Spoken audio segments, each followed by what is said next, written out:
প্রত্যেকেই জানেন সাম্প্রতিক সময়ে বাংলাদেশের কোটা আন্দোলনকে কেন্দ্র করে সারা বাংলাদেশে বিভিন্ন রকমের অস্থিরতা তৈরি করা হয়েছে, সরকারকে পতন করা হয়েছে। ঠিক 2020-21 সালে যখন দুর্গাপূজার সময়ে ব্যাপক পরিমাণে হিন্দু পূজা মণ্ডপগুলোতে ব্যাপক পরিমাণে ভাঙচুর চালানো হয়েছিল জিহাদিদের দ্বারা, ঠিক একই কায়দায় এইবার সরকার পতনের পরে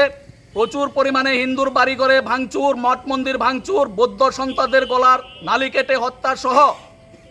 মন্দির পাহারা দেওয়ার নাম করে রাতের অন্ধকারে হিন্দু বাড়িতে গিয়ে হিন্দু বোনদের ইজ্জত লুণ্ঠন, ধর্ষণ এবং খুন করে আপনারা দেখেছেন ব্রিজের মধ্যে ঝুলিয়ে দেওয়া হয়েছে। বাংলাদেশের অতি অল্প সংখ্যক হিন্দু বুদ্ধ খ্রিস্টানদের উপর ক্রমাগত নির্যাতনের প্রতিবাদে আমরা সাব্রুম সমাজের